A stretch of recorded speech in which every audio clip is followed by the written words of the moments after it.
Greetings ladies and gentlemen, Adrian here, welcome back to the channel. Let's get straight into part 3 of my Mordor expansion playthrough, continuing where I last left off questing right in the middle of Udun.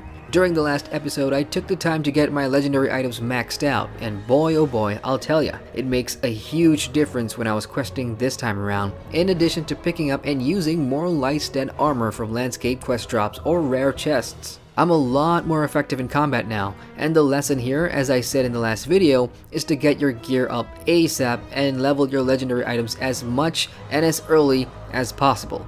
Yes, I said as 4 times in a sentence. Let's move on. It was also clear to see that I thought the prerequisite or starter landscape quests weren't getting me anywhere, with a lot of the sequel quests making me run back and forth around Udun to complete more fetch objectives. But patience is a virtue, and a couple of quests have now begun to shine through, especially with its story that's starting to piece together the larger narrative that's happening here in the first zone. For example, and without giving too much away, the Forges of Anglak quest chain was engaging for me, especially when I got to the Forges part of the quest, and a majority of it took place in an instance or closed underground forge, and I did enjoy the story that unfolded. It centers around how a group of soldiers is greed for pillaging the spoils of war, in this case some mystic ores from the region, and how it's affecting them. The second quest chain I highly rate is the Signal Flags and the Overseer's Post quest chain that begins with a forge worker called Kurtil. The starter quests in this chain, again, did not impress me, collecting signal flags all around the area, and mind you, I had to do this 3 times for 3 different quests in the same quest arc.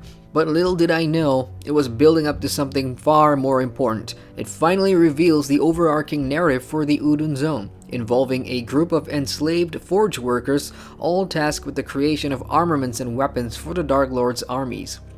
And now that he's gone, what happens to those who used to serve him, or those whose loyalties to Sauron now wane because the war is over, and they just want to get out of here? It also introduces an antagonist, Ugrakor, the captain of the pit, which was something I felt was sorely missing at the beginning, and at least now, things do make sense, especially the conflict between those who want to get out of this war and those who still believe in this antagonist and want to continue to serve. I love how humane the themes are in these quests, which unfortunately takes a while to rear its head, but when it does, I found the effort to get there very worth my time.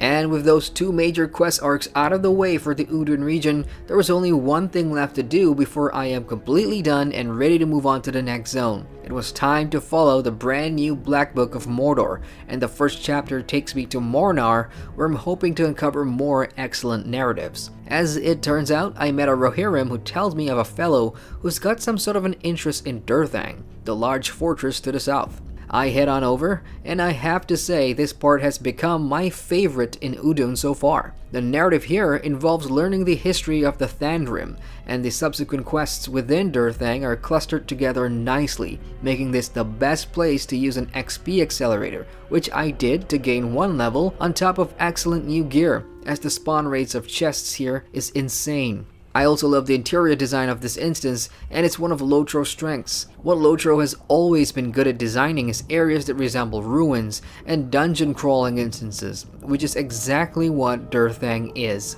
The result of the exploration goes south pretty quickly, as I accidentally release a prisoner that the Free Peoples would rather see kept locked up. And that is how I wrapped up the first part of the Black Book story that takes place in the Udun region. I am now being sent to hunt down this renegade prisoner and make my way to the second area in Mordor, the Isenmouthe.